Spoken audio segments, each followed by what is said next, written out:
अगर आप देखो तो जो मैंने गूगल से इमेज लेकर लगाया था वो भी इस वाले कलर्स में था, सो थोड़ा सा डल डल।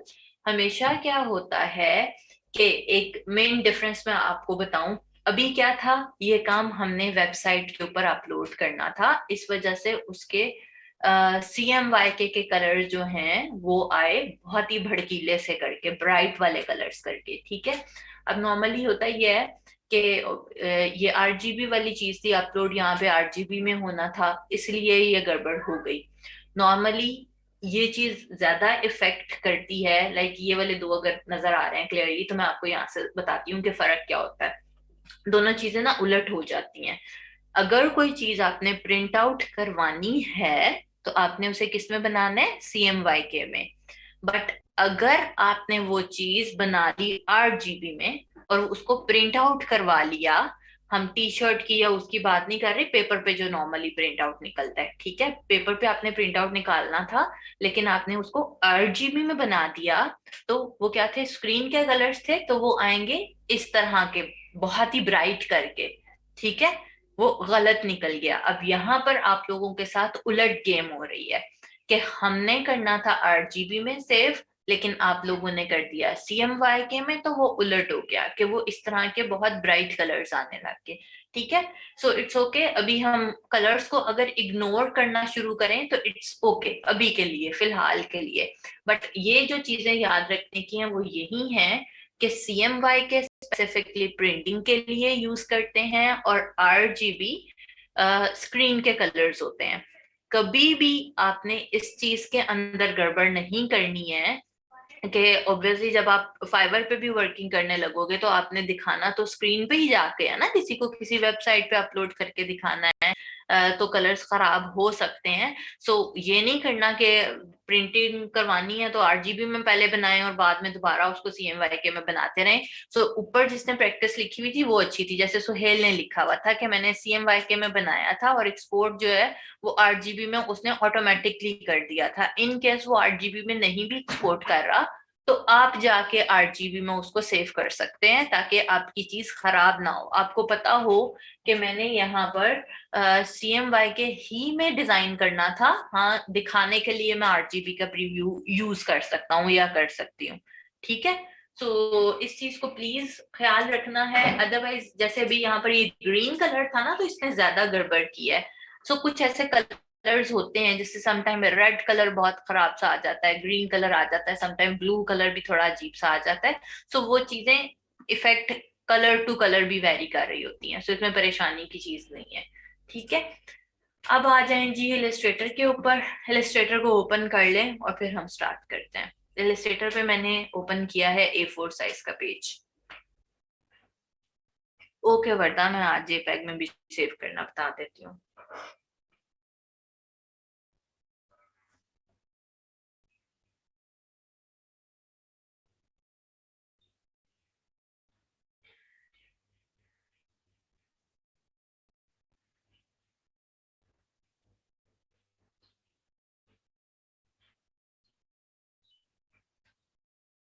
वालेकुम अस्सलाम मदीहा।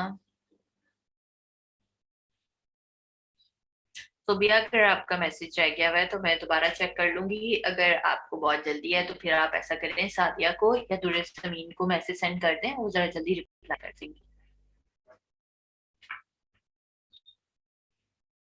जी तारम ठीक है, बट ओनली फॉर जब तक आप अप्रूवल करवा रहे हैं। जब आपने क्लाइंट को फाइनल फाइल्स देनी है तो फिर आपने जब JPEG बनाना है तो उस वक्त भी CMYK में ही सेव करना है। हाँ जी फरजीन, गिग इमेज भी आपने RGB में रखना है। कुरातुलैन मैं वो चीज बताऊंगी। नुदरत ओके।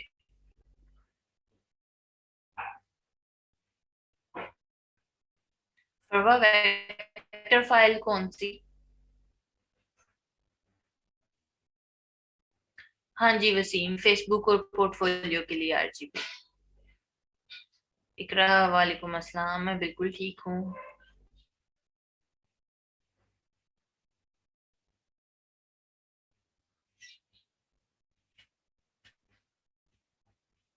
मोहम्मद फुरकान, एंकर खराब हो जाता है का क्या मतलब है? इन केस वो वर्किंग ठीक नहीं कर रहा या उसकी पोजीशनिंग ठीक नहीं है, तो फिर आप डायरेक्ट सिलेक्शन टूल यूज करेंगे। पूरा तो लाइन में वो कुछ दिनों में भी बताऊंगी। वालेकुम अस्सलाम अब्दुल्ला एंड इकरा।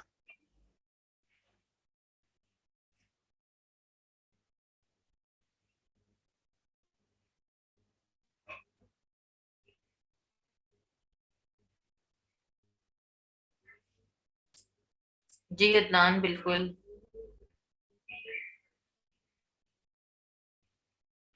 इंचेस और पिक्सल्स का बता दूं फरजीन गिग इमेज के लिए, तो यहाँ पर ऊपर अभी किसी ने गिग इमेज का साइज अपलोड किया था, ये मोहम्मद आरिफ ने, 1280 by 769। सो आपने इसको बस ओपन करना है, कंट्रोल एन प्रेस करें।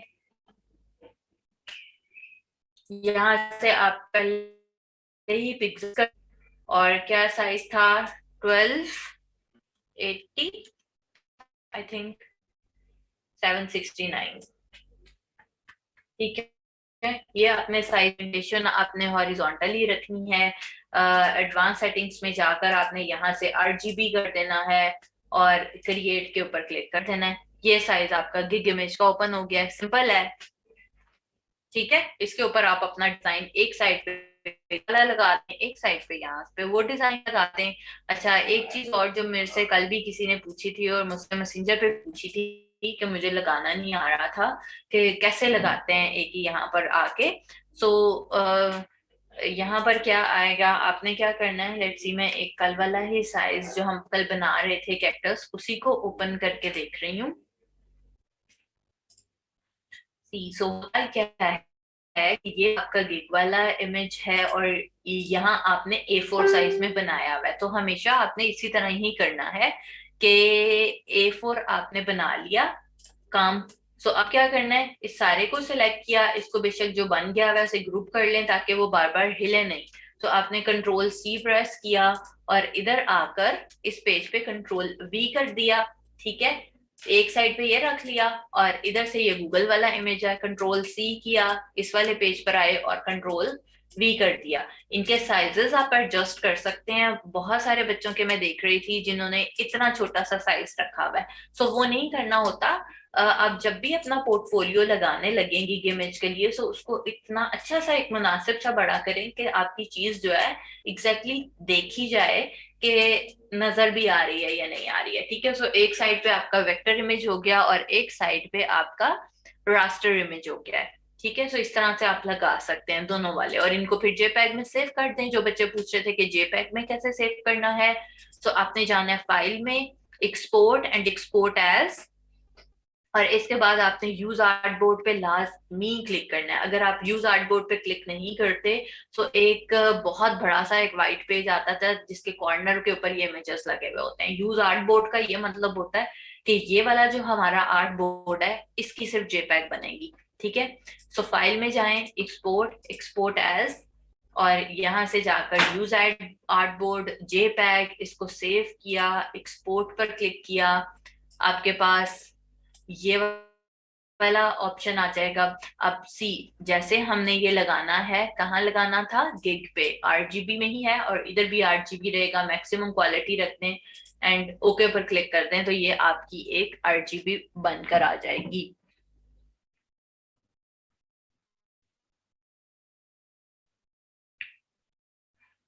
अनम, एक पेज से दूसरे पेज पे कैसे आई हूँ? ये देखो ऊपर आपको सारी फाइल्स नजर आ रही होती है। मैंने इस वक्त 3 डिफरेंट फाइल्स को ली हुई हैं। आप लेफ्ट क्लिक करेंगे तो आप सारी फाइल्स पर चले जाएंगे। जिस भी फाइल के ऊपर आप हैं वहां से आप इसे सिलेक्ट करें, कंट्रोल C करें और जिस फाइल के ऊपर लगाना है उधर जाके आप कंट्रोल V कर दें। नहीं फसीउल हसन, क्लाइंट आपको क्यों बताएगा बेटा? इतनी बेसिक चीज है, वो आपको खुद ही पता होनी चाहिए। दो ही तो चीजें हैं। अच्छा, रेशो एंड रेजोल्यूशन का बता दें। रेजोल्यूशन देखो, अगेन वही चीज है कि जो जो चीजें आपकी प्रिंट आउट होनी है वो आपकी 300 रेजोल्यूशन में बनती हैं, और जो चीजें वेबसाइट के लिए हैं वो 72 में बनती हैं। जी नोमिश। गिग इमेज आपका आरजीबी में ही बनेगा। ठीक है, इन सबको अब मैं बंद कर रही हूँ। और हाँ जी, कुरातुलैन वो भी सिखाऊंगी।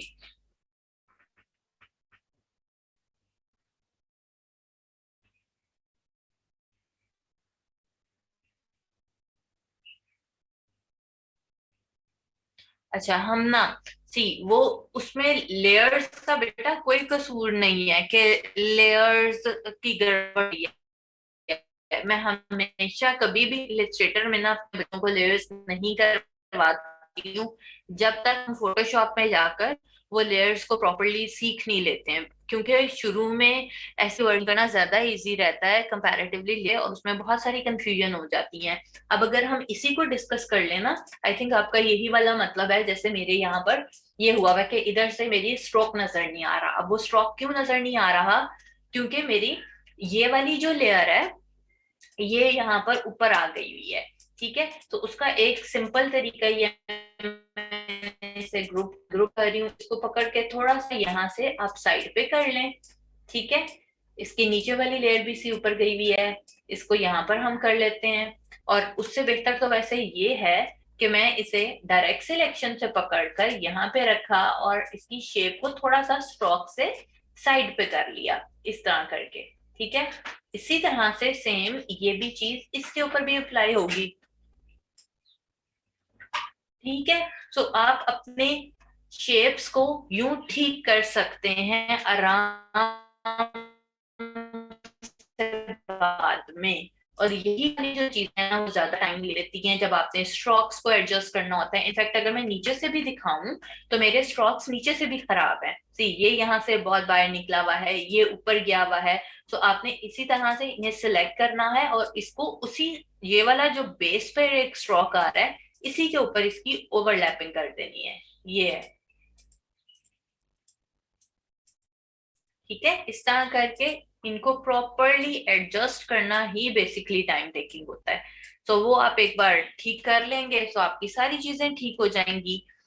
अम, सही कर्व्स नहीं बनते तो तैयबा आप जितनी ज्यादा प्रैक्टिस करेंगे उतने ही ज्यादा आपके कर्व्स ठीक बनेंगे।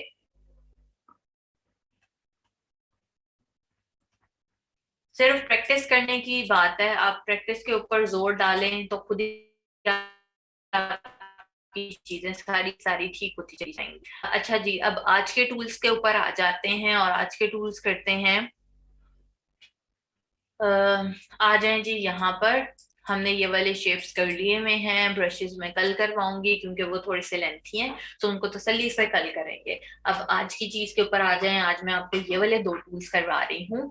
अब इसमें क्या है, सबसे पहले है यहाँ पर शेपर टूल। ठीक है, शेपर टूल बेसिकली क्या काम करता है, आई थिंक ये 2015 वालों में नहीं होगा, तो इट्स ओके अगर नहीं भी है, तो वैसे ही बड़ा फजूल सा कोई टूल है।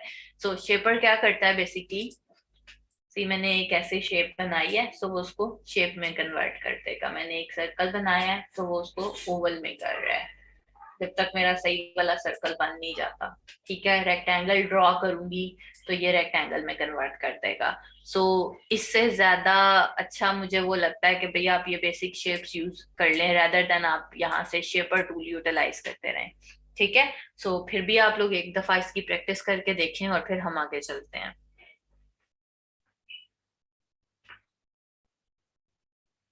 मेमूना, अगर तो देखो क्लाइंट ने जो भी चीज आपको वो ट्रेस करने के लिए दे रहा है, अगर उसने वो चीज प्रिंट आउट करवानी है तो CMYK के, अगर उसने वो चीज प्रिंट आउट नहीं करवानी है तो RGP।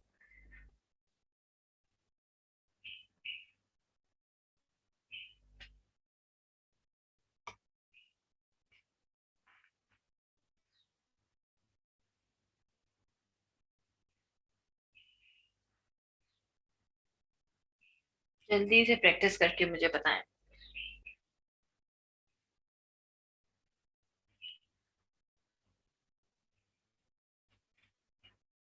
वो बड़ा जस्ट आप एक शेप ड्रॉ करें, रेक्टेंगल बना के देखें, सर्कल बना के देखें, तो ये टूल आपकी वो शेप बना देगा। ठीक है अली, आप भी ऐसे ही करके देखें। अच्छा, और ये सारे बच्चे जो असाइनमेंट्स नहीं कर रहे अभी, आप लोगों को हार्डली 2 वीक्स हुए हैं, आज आई थिंक 11th लेक्चर था, और जो आप लोगों की असाइनमेंट ना करने की रेशियो है ना, दैट इज वेरी डेंजरस। अगर आप लोग 2:30 तक बच्चे जो है ना वो क्लासेस ले रहे होते हैं, तो काम करेंगे तो फिर ही कुछ आप लोगों को करना आएगा। अगर आप लोग असाइनमेंट्स नहीं करेंगे, सिर्फ लेक्चर लेकर सुनते चले जाओगे, तो कोई फायदा ही नहीं है उस चीज का, आपको कुछ भी करना नहीं आएगा। और मेरे पास ढेर लगा हुआ होता है ऐसी क्यूरीज का, जो लाइक मैं सही वाली बात बताऊं ना, तो जैसे हमारा 3 महीने का कोर्स है, और जब 15 को दिन रह जाएंगे ना, तो फिर बच्चे कहते हैं जी ओहो हमें तो ऑर्डर ही नहीं आ रहा, तो हम क्या करें। और जब उनकी गिग चेक करने लगो तो एक एक गिग बनी हुई होती है, और वो भी बहुत ही बुरा सा काम लगा हुआ होता है। सो वो किस लिए होता है कि भाई आपको अगर शौक है पैसे कमाने का, तो काम करेंगे तो करना आएगा ना।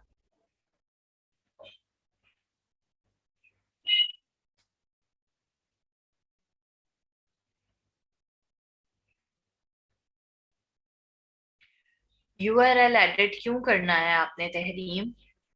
यूआरएल एक दफा जब आपने गिग का टाइटल रख लिया तो यूआरएल ऑटोमेटिकली जनरेट हो जाता है।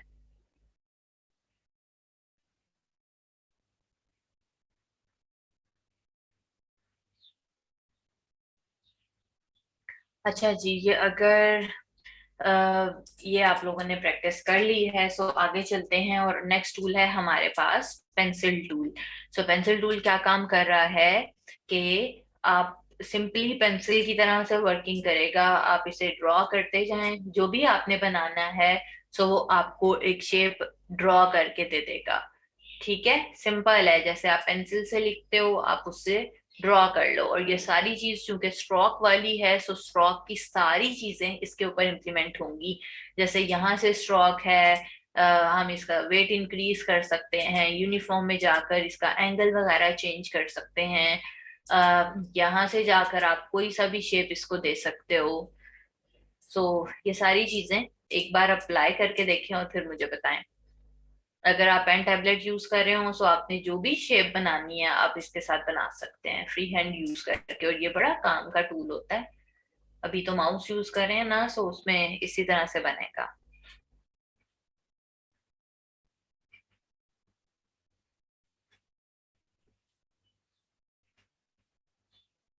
तो कहा ना भी जरा इलस्ट्रेटर सीख है ना।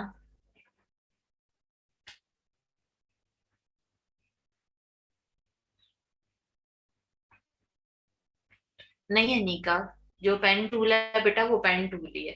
पेंसिल से देखो, मैंने पहले ही कहा कि पेंसिल की ग्रिप अगर आप ट्रेसिंग के लिए यूटिलाइज करना चाह रहे हो, तो जब तक आप पेन टैबलेट यूज नहीं करते हो वो ग्रिप कभी भी नहीं आएगी। माउस ऑब्वियसली इलिस्ट्रेशंस करने के लिए या फ्री हैंड ड्राइंग करने के लिए इज अ डिफिकल्ट टूल, अगर आप माउस से कर रहे हैं। यानी फातिमा, अगेन वही बात है कि अगर आप पेन टैबलेट यूज करें तो ऑब्वियसली आपसे अच्छा भी लिखा जाएगा, अदरवाइज ये कैसा लिखा जाएगा उससे, सही ऐसा टूटा फूटा सा। तो पेन टैबलेट यूज करें। सो वो चीज होती है, पेन टैबलेट कौन सा अच्छा होता है, मतलब जितने आप पैसे लगाएंगे उतना अच्छा होता है। तो डिपेंड करता है आप कौन सी कंपनी का लेना चाहते हैं, कितना बड़ा लेना चाहते हैं। वेक्टर ट्रेसिंग के लिए सोबिया, हर डिजाइनिंग के पूरी डिजाइनिंग के लिए माउस लाजमी है। अच्छा जी, अब आगे चलते हैं। अगर सबने इसकी प्रैक्टिस कर ली है, आल्दो मुझे लग नहीं रहा कि यहाँ पर 200 बच्चे हैं और वो प्रैक्टिस कर रहे हैं। 217 बच्चे हैं, और प्रैक्टिस के लिए सिर्फ डन डन सिर्फ 4-5 बच्चे लिखते हैं। अच्छा जी, स्मूथ टूल के ऊपर आ जाएं। सो स्मूथ टूल में हमने क्या करना है, स्मूथ टूल जैसे नाम से भी पता चल रहा है कि वो क्या करेगा, चीजों को स्मूथ करने के काम आता है। ठीक है, सो लेट सपोज मैंने यहाँ पर पेंसिल टूल से ही एक यूं से करके जिग जैग वाली लाइन ड्रॉ कर दी है, ऐसे करके। ठीक है, अब मैं इसे स्मूथ करना चाह रही हूँ, तो मैं क्या काम करूंगी, स्मूथ टूल लिया और आपने ये वाली जो लाइन है सिलेक्शन के अंदर है, और स्मूथ टूल से आपने इसके ऊपर अप्लाई करना है। ठीक है, यूं से। और जितनी दफा ज्यादा अप्लाई करोगे उतना उसका रिजल्ट आएगा। मल्टीपल टाइम्स आपने उसको अप्लाई करना, लेफ्ट क्लिक एंड ड्रैग, फिर left click and drag, left click and drag. So जितना स्मूथ आप करना चाहते हैं आप उतनी दफा इसको अप्लाई करेंगे तो ही कुछ बेहतर शक्ल इसकी निकलेगी। ठीक है, करके देखें। स्मूथ टूल हो फिर मुझे बताएं।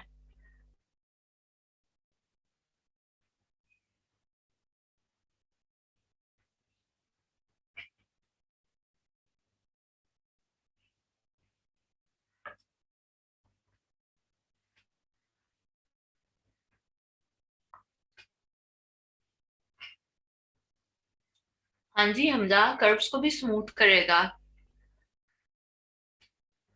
एरम ये चीजों को स्मूथ करने के लिए यूटिलाइज किया जाता है ना, कहीं आपकी लाइन खराब लग गई है या चीजों को ठीक करना है तो आप स्मूथ टूल से कर सकते हैं, स्मूथ कर देगा वो। ओके, वेरी गुड, अगर हो गया है तो अब अगली चीज के ऊपर आते हैं और नेक्स्ट है हमारा पाथ इरेजर टूल। अब पाथ की तो सबको समझ आ गई हुई है कि पाथ इरेजर बेसिकली क्या होता है। पाथ क्या है? आउटलाइन है, या एक आउटलाइन ही बल्कि कह लो, आउटलाइन है और उसको रिमूव करने के लिए हमारे पास टूल है। हमारे पास यहाँ पर दो दो टाइप की इरेजर्स हैं। एक तो ये कि जो आपके फिल वाला कलर जो होता है उसको रिमूव करने के लिए, और एक जो है वो आपकी आउटलाइन को रिमूव करने के लिए। अब इनको यूटिलाइज करके देखते हैं और इनमें क्या डिफरेंस है ये चेक करते हैं। सो लेट्स सी कि मैंने यहाँ पर एक ओवल ड्रॉ कर दिया है या सर्कल ड्रॉ कर दिया है। एक में मैं सिर्फ आउटलाइन रख रही हूँ और एक में मैं फिल रख रही हूँ। ठीक है, अब होता क्या है, सी ये दोनों डिफरेंट चीजें हैं। पाथ इरेजर क्या काम करेगा, मैं इसका वेट इंक्रीज कर लूं ताकि आपको समझ आए।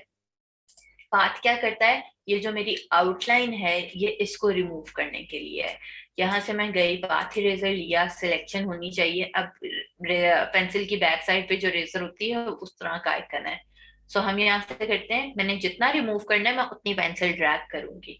तो मैं सिर्फ इतना सा करना चाहती हूँ, इतना रिमूव हो गया है।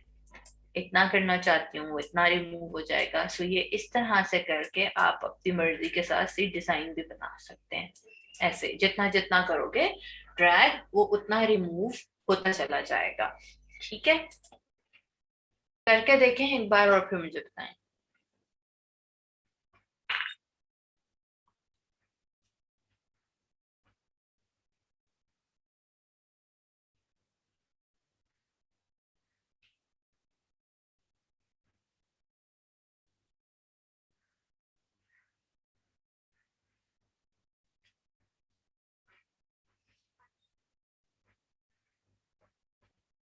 वो बड़ा नहीं, ये क्लोज शेप। क्लोज शेप आप कौन सी बात कर रहे हो? अभी हम सिर्फ बात कर रहे हैं फिल और आउटलाइन की।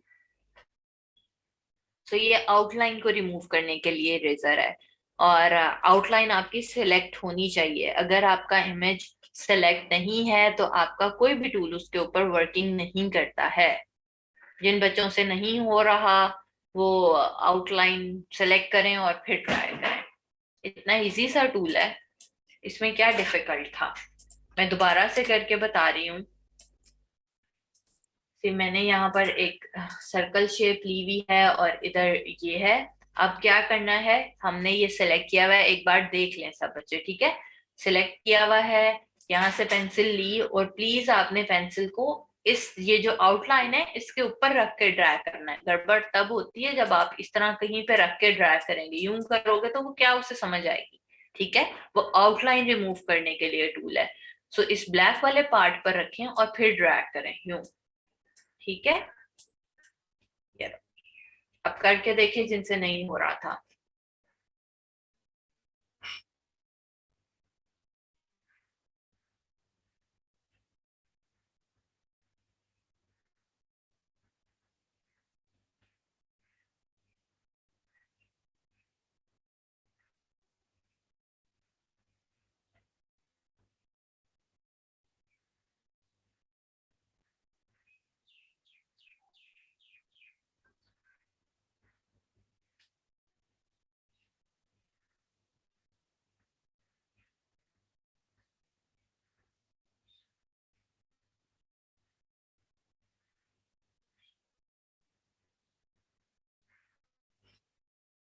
अच्छा जी, अब आगे चलते हैं।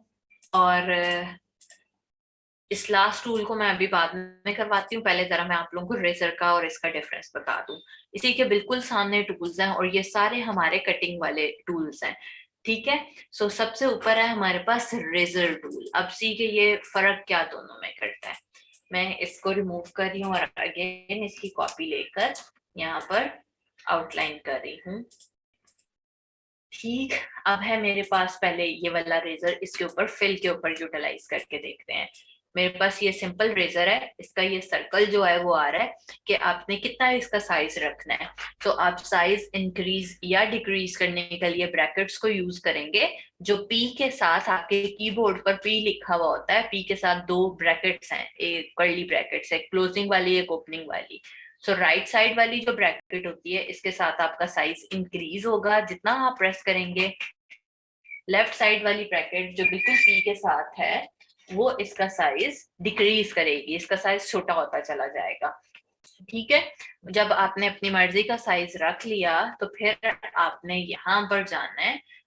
इमेज आपका सिलेक्ट होना चाहिए और आप जैसे ही रिमूव करेंगे वो उसको रिमूव कर देगा। ठीक है। याद है पहले पहले पेप्सी का लोगो ऐसा होता था। किस किस को याद है। साइज इंक्रीज करें और वो चाहे थोड़ा सा खराब भी होता है वो उसको स्मूथ खुद ही कर देता है। कितना इजी है।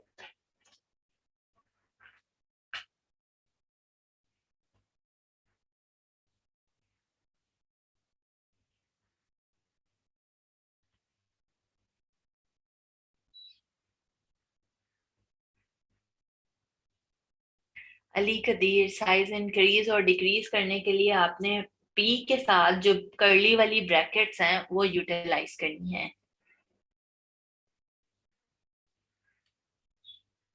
सिर्फ रेजर लें, कोई भी फिल लें और उसको रिमूव करके देख लें। अच्छा जी, जैसे मैं रिपीट कर रही हूँ, मेरे पास कोई सी भी शेप हो सकती है, क्लोज शेप जिसके अंदर कलर फिल हुआ हुआ होगा। सी मेरा कलर फिल है, आउटलाइन नहीं है। आपने रेजर को लिया और यहाँ से आप कोई सी भी शेप में कटिंग कर सकते हैं। सी जैसे आपको डिजाइन बनाना है आप बना लें, बस यूं। तो वो कटिंग हो जाता है, बेसिकली ये है। जैसे अब मैंने ये कटिंग किया है सो ये रेज हो गया है। ये सारी चीजें अलग अलग हो गई। सिंपल मदीहा, शिफ्ट के साथ नहीं, सिंपल।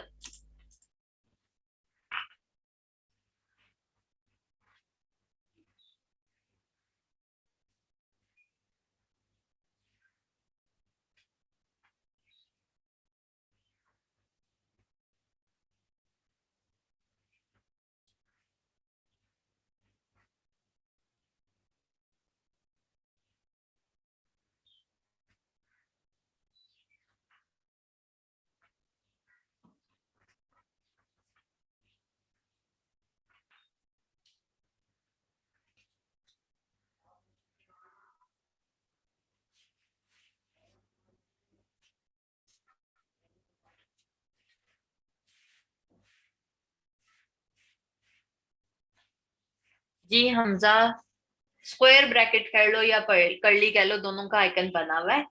पी के साथ राइट साइड पे जो ब्रैकेट है उससे साइज इंक्रीज होता है और जो बिल्कुल पी के साथ ब्रैकेट है उसका साइज डिक्रीज होता है। कोई यहाँ पर ब्रैकेट्स लगा सकता है इधर ताकि सबको पता चल जाए। ये वाली, हाँ बिल्कुल बिल्कुल। ठीक है, फरवा ने सही किया है।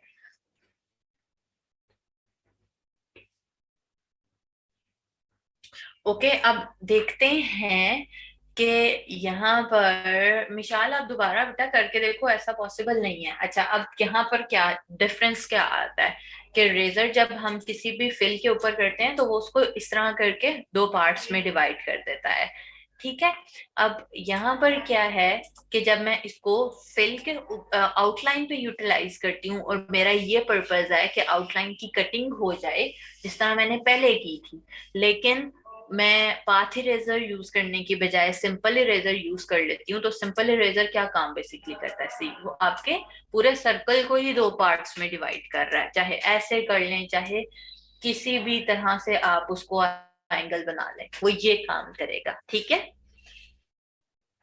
सो ये दो बड़े मेन डिफरेंस हैं, ये आपने याद रखना है कि फिल के ऊपर जब आप करेंगे वो ऐसी लुक देगा। आउटलाइन की अगर आप सिंपल रेजर यूज करते हैं तो वो इस तरह की लुक देगा। अगर आप आउटलाइन की प्रॉपरली कटिंग करना चाह रहे हैं तो फिर आप पाथ रेजर यूज करें, जो कि आपके आउटलाइन को रिमूव करता जाए। ठीक है, करके देखिए और फिर मुझे बताएं।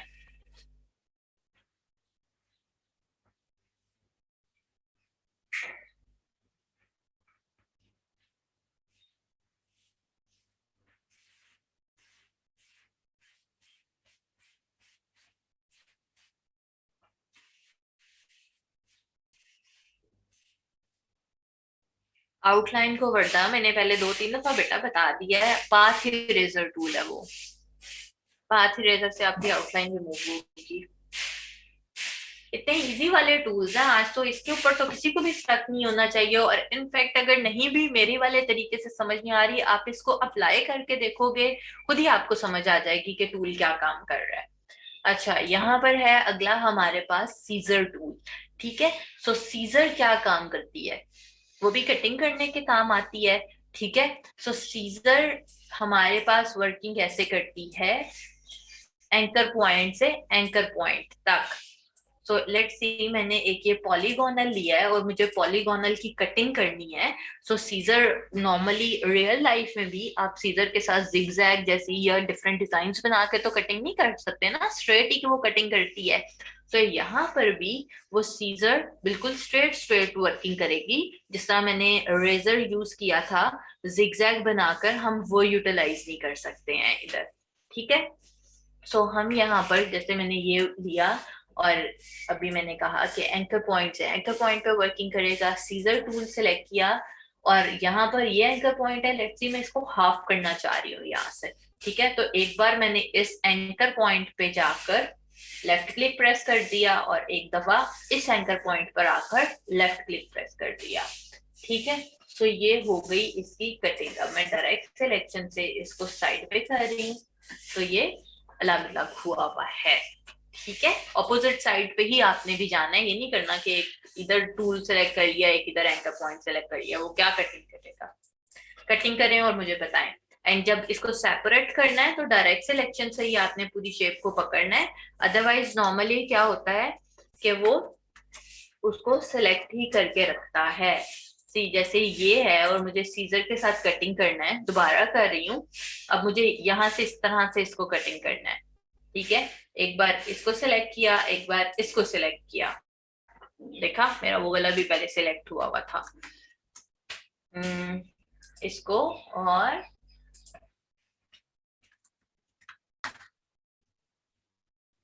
इसको यहाँ से। ठीक है, जब आप सिलेक्शन से जाएंगे तो वो मे बी, जैसा मेरा भी अलग हो गया, हो सकता है आपके पास ये एरर आ जाए कि वो इकट्ठे ही दोनों को सिलेक्ट कर रहा है। तो आप डायरेक्ट सिलेक्शन से अलग करेंगे तो वो सेपरेट हो जाएगा। 15 में भी है बेटा ये।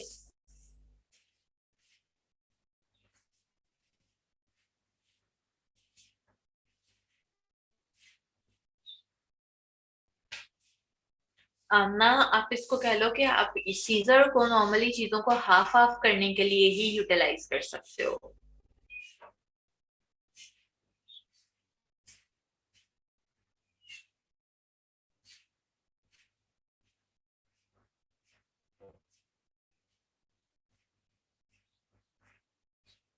सर्कल को भी करना बता दें, ओके सर्कल के ऊपर भी करके देखते हैं, और वो सब बच्चे जिनसे नहीं हो रहा उन्हें भी करना आ जाएगा।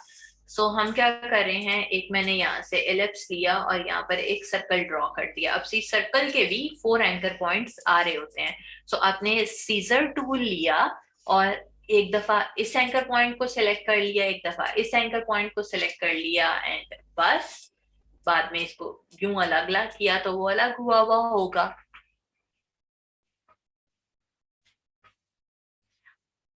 शराफत शेप को क्या, अगर आपने पेन टूल से भी कोई चीज बनाई हुई है और उसके भी एंकर पॉइंट्स आप सेलेक्ट करके तो यूं हाफ हाफ कर सकते हैं।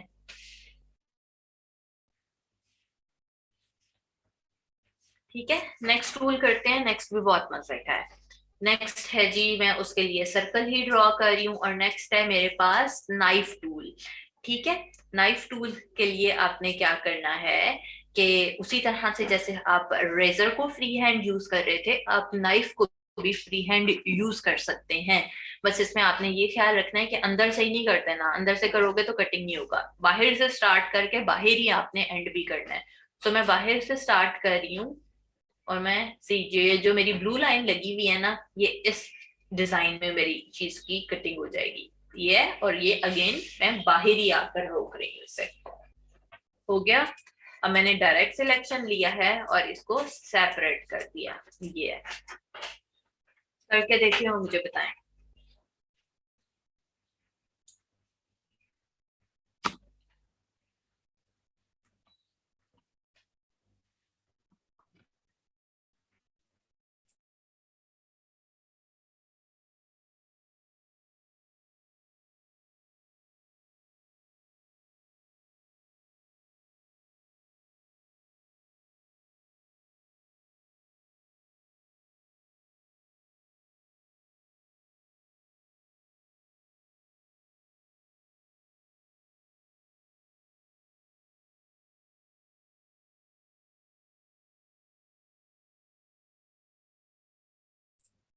नहीं शराफत, अगर आपकी गूगल से ली हुई पिक्चर वेक्टर में है, मतलब वो एडिटेबल है, तो उसकी आप कटिंग कर सकते हैं। अगर वो एडिटेबल नहीं है तो आप उसकी कटिंग नहीं कर सकते हैं।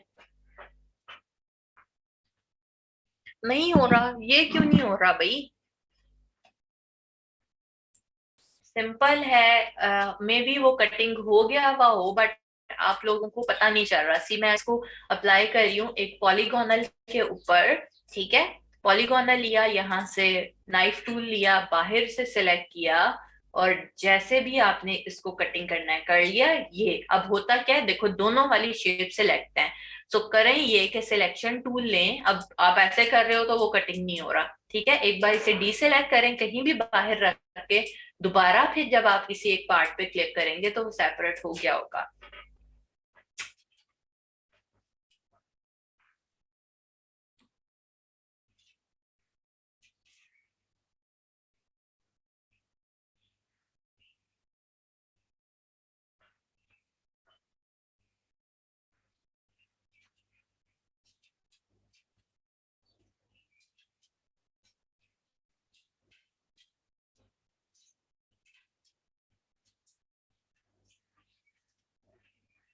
जिन बच्चों से नहीं हो रहा वो प्लीज उसको एक बार डीसेलेक्ट करें और फिर सेलेक्ट करके करें। अच्छा जी, अब जो नेक्स्ट टूल है वो हम करते हैं। जो यहाँ पर रह गया था ज्वाइन टूल। सो ज्वाइन टूल भी इतना ज्यादा यूटिलाइज होने वाला टूल नहीं है। सिर्फ एक बार करके देख लें। जैसे ज्वाइन टूल सिंपल ये है कि आपने इसे सिलेक्ट किया, मैंने यहाँ पर बनाई है आउटलाइन में रखूंगी मैं इसे, फिर खत्म कर रही हूँ। ठीक है, और एक यहाँ पर बना दी। सो ये क्या है, दो अलग अलग शेप्स है मेरे पास। अगर मैं ये चाह रही हूँ ये दोनों ज्वाइंट हो जाएं, सो इन दोनों को इकट्ठे सेलेक्ट किया, और यहाँ से ज्वाइंट पे आकर आपने इनके ये वाला जो ज्वाइंट है इसके ऊपर एक बार लेफ्ट क्लिक प्रेस कर देना है। सो वो ऊपर वाले की कटिंग कर देगा और यहाँ से ये आपको एक शेप दे देगा। ठीक है, इजी सा है, जल्दी से कर लें। इकरा, आपने क्या बाहर से शुरू करके बाहर ही एंड किया था?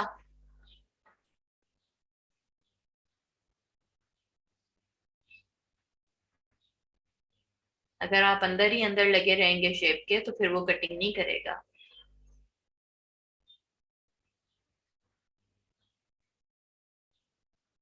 नोरीन, सिंपल सा है, दो लाइंस को इकट्ठे ओवरलैप करें, और जो उनका ओवरलैपिंग वाला पार्ट आ रहा होगा उधर आपने ज्वाइन टूल से लेफ्ट क्लिक प्रेस कर देना है।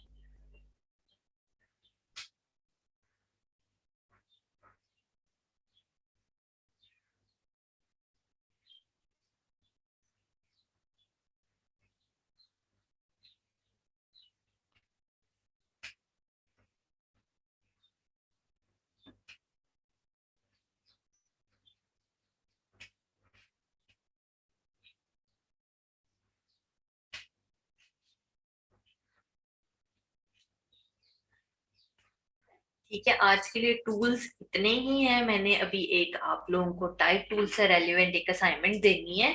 मैं उसके लिए जरा एक चीज ढूंढ लूं, फिर मैं आप लोगों को बताती हूँ। जरा 2 मिनट मुझे दें ताकि मैं सर्चिंग कर लूं। मैं अभी क्यूरीज नहीं देख रही हूँ, मैं इमेज ढूंढ लूं आपके लिए।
हाँ, अस्सलाम वालेकुम स्टूडेंट। मैडम डिस्कनेक्ट हुई है तो दोबारा ज्वाइन कर रही हैं आप। 2 मिनट के लिए वेट कर लें प्लीज़।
ओके, मेरी वॉइस आप सबको क्लियर आ रही है? कमेंट। अच्छा, मैं अभी स्क्रीन अपनी शेयर नहीं की हुई है, मैं दूसरे अपने लैपटॉप से भी ऑनलाइन आई हूँ। मैं अभी शेयर करके फिर आप लोगों को बताती हूँ जरा।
अच्छा, करना क्या है आपने कि ये मैं आपके साथ स्क्रीन शेयर कर रही हूँ।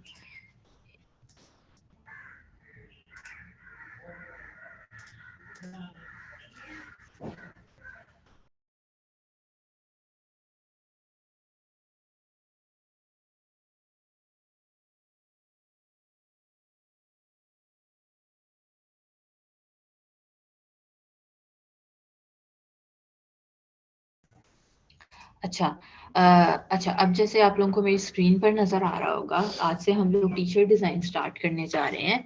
सो उससे पहले रादर देन हम डायरेक्टली टी शर्ट के ऊपर ट्रांसफ़र कर जाएं, हम फॉन्ट के साथ थोड़ा प्ले करना सीखेंगे कि किस तरह से आप बना सकते हो, पेयरिंग कैसे कर सकते हैं आप फॉन्ट्स की। सो अभी एक ईजी सी असाइनमेंट दूंगी और उसमें करना ये है, जैसे आपको ये स्क्रीन के ऊपर नज़र आ रहा है कि एक ही फॉन्ट यूटिलाइज करना है और उसकी कंप्लीट फैमिली को यूटिलाइज करते हुए आपने एक कोटेशन डिजाइन करके लानी है। अब सेम फॉन्ट फैमिली कैसे है, जैसे अगर हम एरियल की बात करें, रेगुलर भी है, इटैलिक भी है, सेमी बोल्ड की भी ऑप्शन आती है। सो उसमें से आप 2-3 फैमिली मेंबर्स को यूटिलाइज करते हुए एक कोटेशन डिजाइन कर सकते हैं। उसकी एग्जांपल किस तरह है, ये है, जैसे ये एक फॉन्ट लिखा हुआ है, मुझे भी इस फॉन्ट का नाम नहीं पता, बट जैसे ये सैरिफ फॉन्ट है, यहाँ पर उन्होंने बोल्ड में लिखा हुआ है और इधर जाकर यहाँ पर इटैलिक के अंदर लिखा हुआ है। इसी तरह से आपने भी ये चीज करनी है। अगर मैं इसी एक और मैंने निकाली थी, इसकी बात करूं, तो सी यहाँ पर क्या है कि सेम फॉन्ट है बट वो फॉन्ट दो डिफरेंट टाइप्स में है। यहाँ पर सी रेगुलर में है, सो यहाँ पर रेगुलर की ही सिर्फ आउटलाइन यूटिलाइज हुई हुई है और सिंपली उन्होंने लेफ्ट अलाइन करके लिखा हुआ है। अगर हम इसकी बात करें, नीचे ये एक और एग्जांपल आ रही है, ये भी सेरिफ फॉन्ट है और इन्होंने क्या किया हुआ है, ऊपर अगेन रेगुलर में लिखा हुआ है, सेकंड लाइन इटैलिक में लिखी हुई है, फिर रेगुलर में है, फिर इटैलिक में है। सो इस तरह से करके ही आप लोगों ने भी कोई सी भी एक कोटेशन ले लें और उसको आपने डिजाइन करके लाना है। कोटेशन आपकी डिफरेंट हो सकती है, कोई सी भी ले लो, कोई छोटी बड़ी कुछ भी ले लो। सिंपल आप लोगों ने टाइप टूल के साथ टेक्स्ट लिखना है ब्लैक कलर में ही। ओके, हम सिर्फ देखना चाह रहे हैं कि आप कैसी अच्छी प्लेसमेंट्स कर सकते हैं। अब इसमें एक और चीज क्या मैटर करती है, जब भी आप कोटेशन लिख रहे होते हैं, एक तो तरीका ये है कि आप इस तरह से बिल्कुल ही सिंपल सिंपल सा करके लिख लें, ठीक है। अब दूसरी चीज ये होती है, चूंकि आप डिजाइन करना सीखना चाह रहे हैं, तो फिर आप अच्छी सी डिजाइनिंग करके लिखें। अब वो भी मैं एक सेकंड यहाँ पर निकालती हूँ और फिर मैं आपकी क्यूरीज की तरफ आती हूँ। ये वाली चीजें बेशक कभी ना करें, सिंपल उसके ऊपर ही रहें आप। जैसे ये है, आप सिंपली लाइंस यूटिलाइज कर सकते हैं, किसी एक वर्ड को बड़ा छोटा कर सकते हैं। अब इसमें ये वाली चीज ज्यादा मैटर करती है कि वो वाले वर्ड्स जिनको आप ज्यादा इंपॉर्टेंस देना चाह रहे होते हैं उनको आप बोल्ड करके लिख लें या उनको आप बड़ा करके लिख लें, ताकि सारा फोकस जो है वो उन लाइंस के ऊपर चला जाए। जिन जो वर्ड ज्यादा इंपॉर्टेंट नहीं है आप उन्हें छोटा करके भी लिख सकते हैं, जैसे क्रिएटिविटी है उन्होंने बड़ा करके लिखा हुआ है, इसको छोटा ही रहने दिया हुआ है। सो इस तरह से आप यहाँ पर इस तरह से फॉन्ट्स के साथ या टेक्स्ट के साथ प्ले कर सकते हैं। ओके, क्लियर हो गई ये चीज? तो मुझे बता दें, फिर हम आगे चलते हैं। फिर सेम फॉन्ट नहीं ढूंढना नवीद, आपने अपनी मर्जी के साथ फॉन्ट लेना है बेटा। अगर कैनवा पे ही करना है तो फिर हम इलस्ट्रेटर क्यों सीख रहे हैं? फॉन्ट आप अपनी चॉइस से ले सकते हैं, कोई सा भी। मेरी तरफ से चाहे एरियल ले लो, चाहे बुक एंटीक ले लो, चाहे टाइम न्यू रोमन ले लो, कोई सा भी फॉन्ट ले लें। और जो हमने द फॉन्ट के ऊपर सीखा था, द फॉन्ट से फॉन्ट्स को डाउनलोड करना, आप वहां से भी डाउनलोड कर सकते हैं। हम ना डिपेंड करता है बेटा कि आपका वो फोटोग्राफी कैसी है, क्योंकि मेन फोकस अभी जो है ना उसके ऊपर रखना है हमने, टेक्स्ट के ऊपर, कि उसकी रीडेबिलिटी रहनी चाहिए। अगर तो उसके साथ रीडेबिलिटी रहती है सो के आप यूज करें। हाफिज नवीद, हाँ जी, वो मैं बताऊंगी 1-2 दिनों में, अभी नहीं। वसीम, जो मर्जी फॉन्ट यूज करें आप, उस पे कोई रोक टोक नहीं है, वो आपकी चॉइस है।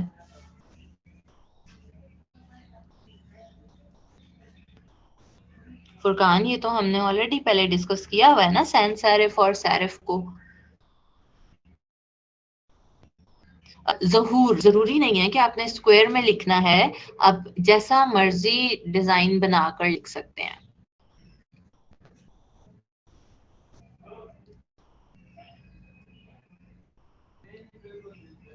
और जो बच्चे कह रहे हैं कौन सा फॉन्ट बेस्ट रहेगा, ये सारी मैं अभी आपको चेक करना चाह रही हूँ कि इन 2 वीक्स में आप में कितनी इंप्रूवमेंट आई है। सो अब जो दिल चाहता है फॉन्ट यूटिलाइज करें, चाहे कैलीग्राफिक वाले फॉन्ट्स ले लें, चाहे आप सिंपल वाले ले लें। सो अगर हम इसी को ही थोड़ा सा और ढूंढे ना, सो हमें इनफैक्ट पिंटरेस्ट का किस किस को पता है, पिंटरेस्ट पे बहुत अच्छे आइडियाज आपको मिल जाते हैं। बल्कि ये इतनी अच्छी और छोटी सी असाइनमेंट है ना, आप अभी से वर्किंग करके देख सकते हो, ताकि मुझे थोड़ा बहुत आइडिया हो जाए कि किस तरह से जा रहे हो। अभी हमारे पास हाफ आवर पड़ा हुआ है, सो आप स्टार्ट करें वर्किंग। मैं भी आपको आइडिया दिखाते जाती हूँ, और आप लोग भी फॉन्ट सिलेक्ट करना शुरू करते हैं। फॉन्ट ढूंढ लेंगे तो फिर आपके लिए चीजें और सी होती चली जाएंगी। ठीक है? अच्छा मिनाहिल, असाइनमेंट ये है कि आप लोगों ने कोटेशन एक डिजाइन करके लानी है। कोटेशन भी आप अपनी मर्जी से लेंगे और फॉन्ट भी आप अपनी मर्जी से चूज करेंगे, बट फॉन्ट आपने कोई 2-3 फॉन्ट यूटिलाइज नहीं करना, एक ही फॉन्ट यूज करना है। उसकी हाँ फैमिली आप यूज कर सकते हैं, जैसे अगर पहली लाइन आपने रेगुलर में लिखी है या पहला वर्ड आपने रेगुलर में लिखा है, आप टैग के अंदर लिख लें, बोर्ड के अंदर लिख लें। इसी तरह एक ही फॉन्ट की सारी फैमिली को आपने यूज करना है। फिलहाल मोहम्मद अफजल, आपने ये वाली असाइनमेंट के अंदर एक ही फॉन्ट यूज करना है, बाकी आपकी अपनी चॉइस है।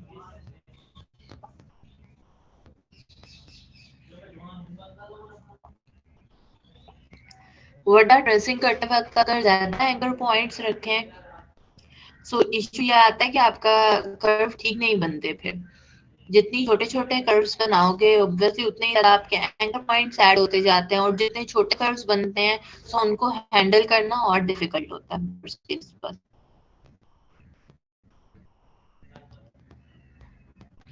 सहरिश, अभी आपने कोई जज नहीं करना कि इसमें क्या होना चाहिए। सी जहां पर कोटेशन लिखी है सिंपली आप कोई सा भी फॉन्ट यूटिलाइज कर सकते हैं, इसमें जज करने वाली तो कोई चीज ही नहीं है। टेक्स्ट की तो एक लिखना है, वो आपकी मर्जी, आप किसी भी स्टाइल में लिख सकते हो। फुरकान पूछ रहे हैं कौन सी वेबसाइट है जहां से फॉन्ट्स डाउनलोड कर सकते हैं। द फॉन्ट है DAFONT.com, कोई बच्चा मेरे लिए यहाँ पर अगर टाइप कर दे।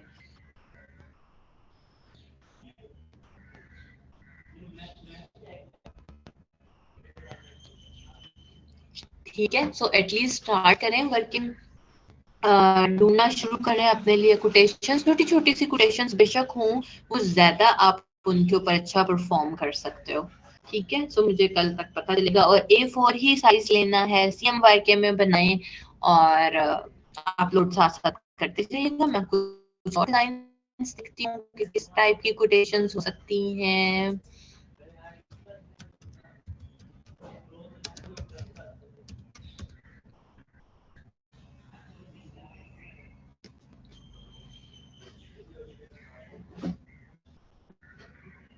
आप कहीं से भी आइडियाज ले सकते हैं कोटेशंस के लिए भी। सी जैसे ये लिखा हुआ है डोंट क्विट, तो बेशक इस तरह 2 वर्ड्स की ही ले लो, कोई मसला नहीं है। सो अच्छा आपने बनाकर लेकर, अभी कलर भी आपने कोई एक सिंगल कलर यूटिलाइज करना है, डिफरेंट कलर्स यूटिलाइज नहीं है।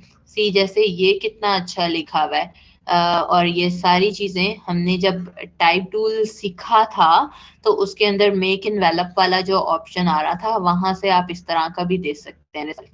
या फिर आप जो हमारा जो बच्चे 17-18 वाला वर्जन यूज कर रहे हैं उसमें टच टाइप टूल का ऑप्शन आ रहा है, आप वहां से भी ये चीज कर सकते हैं। या इनफैक्ट जैसे ये हार्ड लिखा हुआ है, आप इसको टाइप ऑन पाथ टूल के ऊपर भी लिख के ट्राई कर सकते हैं।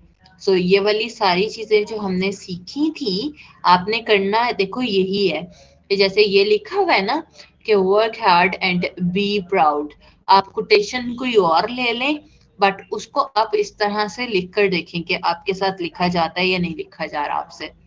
इसी तरह से अपने आप को चैलेंज दें और देखें कि कितनी मजे की चीजें आपके साथ लिखी जाती हैं। सी जैसे ये वेव्स के अंदर लिखा हुआ है, बहुत डिफिकल्ट पे ना जाओ बेशक। जैसे ये लिखा हुआ है, एक ही फॉन्ट है बट उन्होंने फैमिली भी वो पूरा मतलब फैमिली को चेंज नहीं किया हुआ, एक ही रहने दिया हुआ है।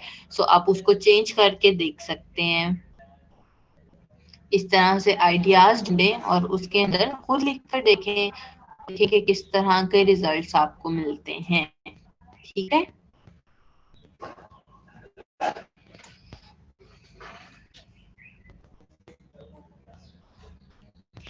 जुल्फकार, हाँ जी आप चेंजेस कर सकते हैं बट बार बार करनी नहीं चाहिए, जैसे मैंने पहले भी बताया था। आप अगर चेंजेस करते रहोगे तो फिर आपको ऑर्डर मिलने के चांसेस उतने ज्यादा लेट होते चले जाते हैं।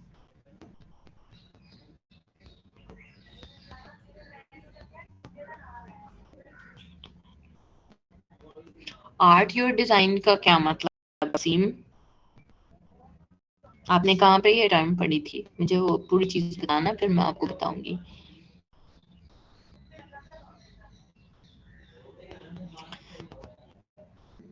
अनम आपने भी ज्वाइन किया है?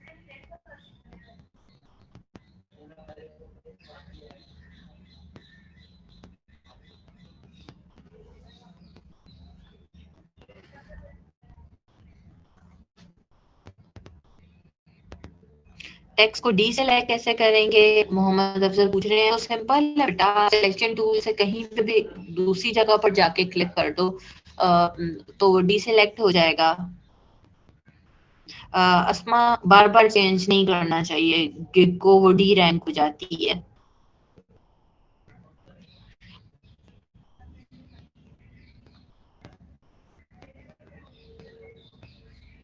अस्मा मैंने ऑलरेडी बताया हुआ है कि आपने फॉन्ट को कैसे इंस्टॉल, वो आपके पास जिप फॉर्म में आया है, पहले उसे राइट क्लिक करके आप एक्सट्रैक्ट करो।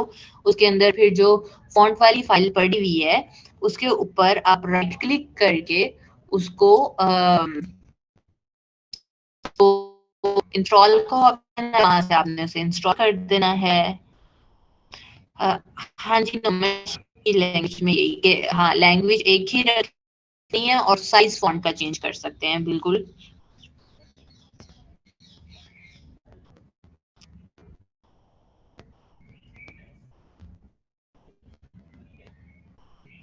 आवाज ठीक नहीं आ रही है, आवाज मैं भी अपने फोन से ऑनलाइन हूँ, मैं भी थोड़ी देर में ठीक हो जाए।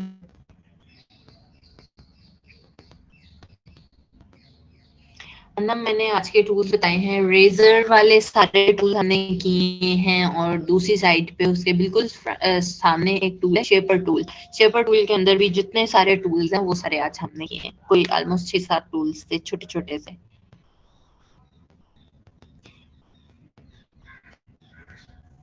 बिल्कुल जुल्फकार, आप बिल्कुल कर सकते हैं। इसी वजह से मैं आप लोगों को अपनी मर्जी से कोई एक कोटेशन नहीं देती हूँ, ताकि सबकी कोटेशंस चेंज होंगी, और अगर जिस बच्चे की भी अच्छी बनी हुई होगी और हम उसे प्रूफ कर देंगे तो आप फिर फाइवर पे लगा सकते हैं।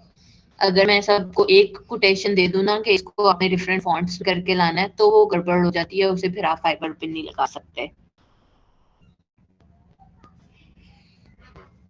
आसमा अब तो अपलोड नहीं हो सकता।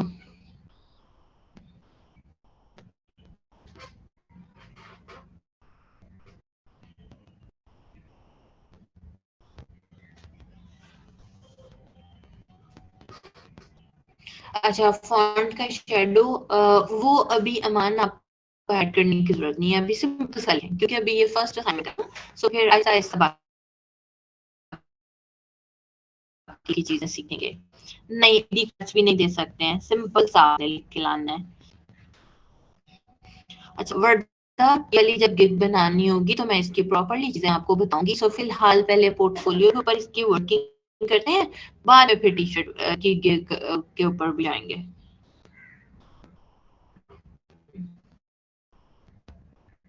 अच्छा इकरा, अभी फौरन थोड़ी लगा लें, बिकॉज एक एक थोड़ी करके लगा सकते हैं। आपके पास ज्यादा सारा काम रेडी होना चाहिए ना गिग पे लगाने के लिए। अलाइन में प्रॉब्लम आती है, अलाइन में अफजल अगर आपको प्रॉब्लम आ रही है तो आप रूलर यूज करें, रूलर भी तो मैंने आप सिखा दिया है।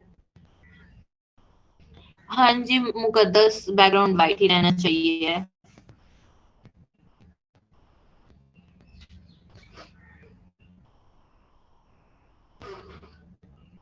सिंपल पेज पे ही एक A4 वाला साइज ओपन करें, वो रेक्टेंगल सा जो भी बनेगा उसी के ऊपर ही आपने टेक्स्ट लिख के दिखाना है।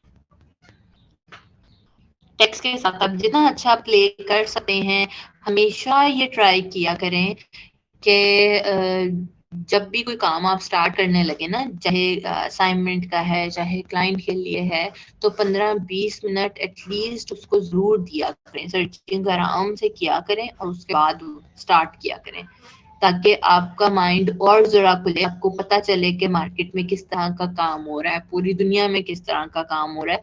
सो फिर आहिस्ता आहिस्ता आप लोगों में क्रिएटिविटी भी आती जाएगी।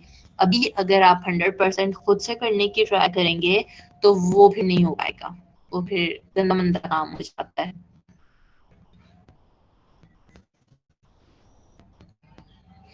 असमा, लेक्चर्स अपलोड करने वाली चीज मेरे भी हाथ में नहीं है, बिकॉज जो हम लेक्चर्स लगाते हैं वो डायरेक्टली हेड ऑफिस जाते हैं और वहां से फिर अपलोड होते हैं, so that is a long process, so रोज रोज तो नहीं हो सकता।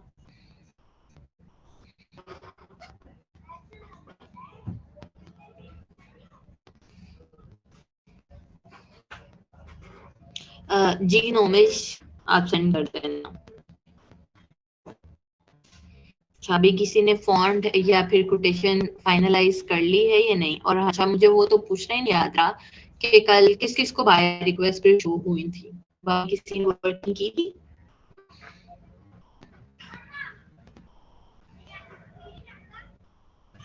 वो बड़ा, हाँ जी, वीकेंड पे यही टास्क है। वेरी गुड, जहूर कह रहे हैं मेरे फाइल की हुई थी, I sent 3 proposals, Fasul Hasan.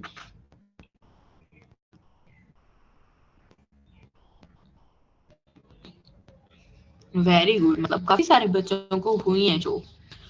सो आप लोगों ने आदत बना लेनी है, ये एक दिन की बात नहीं है, अपने रोज चेक करना है, ठीक है? आसान हो जाए फिर आप चलते हैं।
अच्छा, मोहम्मद जाहिद जो आप कह रहे हैं कि मेरी गिग रिमूव हो गई है, सो उसमें से हमने ऑलरेडी आप लोगों को शुरू में बता दिया था कि गिग रिमूव होने की रीजंस क्या होती हैं जब आप उनकी टर्म्स एंड कंडीशंस पे पूरे नहीं उतर रहे हैं। कुछ आपने या इमेज गूगल से लेकर लगाया हुआ है, या अगर आपने वेक्टर ट्रेसिंग वाली गिग बनाई है तो ऊपर नहीं लिखा हुआ तक आफ्टर बिफोर, या आपने किसी का डाटा कॉपी किया हुआ है।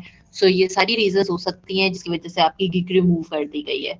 सो प्लीज ये सारी क्लास के लिए है कि ऐसा कोई भी काम नहीं करना जहां से आपको ये वाले सारे रिस्क जिसमें इन्वॉल्व हो। अभी तो काम करना शुरू नहीं किया आप लोगों ने और ये वाली चीजें हो रही हैं।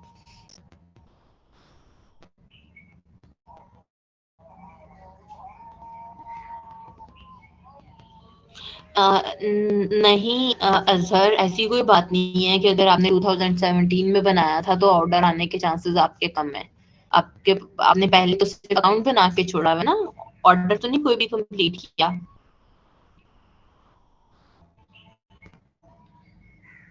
फायजा बाय रिक्वेस्ट वाला भी ऑलरेडी हम डिस्कस कर चुके हुए हैं कि आप अपने फाइवर का ओपन करोगे, वहां पर मोर का टैब आ रहा होगा और उसके अंदर मोर में बाय रिक्वेस्ट का टैब होगा। तो आपने बार बार चेक करते रहना होता है कि आपको बाय रिक्वेस्ट शो हो रही है या नहीं हो रही है। वो बेसिकली क्लाइंट की तरफ से प्रोजेक्ट्स होते हैं जिनके ऊपर आपने अपना प्रपोजल सेंड करना होता है। अच्छा, मोबाइल के ऊपर आप अपना लॉगिन जब ये वाला कर लोगे जो आपने लैपटॉप पे किया हुआ है, सो वहां पर एक ह्यूमन टाइप आइकन होता है, उसके ऊपर आप क्लिक करें तो सामने ही आपको बाय रिक्वेस्ट का बटन नजर आ जाएगा। रिजवाना, आज मैंने ए फॉर यू ओपन किया था बेटा।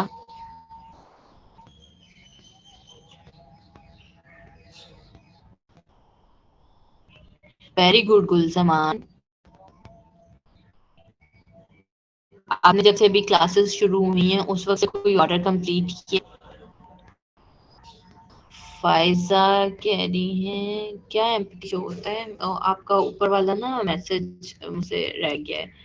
मेहरान प्लीज बता दें क्या बता दूं? असल में आधे आधे बच्चों के कमेंट्स मुझसे इधर उधर हो गए हैं और थोड़े छोटे छोटे वाले बड़े सारे हैं। इकरा, सारा वक्त तो मुझे लगता है मैं आप ही की क्यूरीज पढ़ती हूँ। अच्छा, असाइनमेंट बेटा यह है कि आप लोगों ने आज एक कोटेशन डिजाइन करके लानी है। कोटेशन कोई सी भी हो सकती है और आपने एक ही फॉन्ट के अंदर उसको लिखना है। फॉन्ट की फैमिली चेंज हो सकती है, मतलब आप कुछ चीजें इटैलिक में कर लो, कुछ चीजें आप रेगुलर में कर लो, कुछ बोल्ड में कर लो, बट फॉन्ट एक ही होना चाहिए। Very good Gulzaman. कितने कितने के ऑर्डर्स थे ताकि बाकी क्लास को भी मोटिवेशन मिले?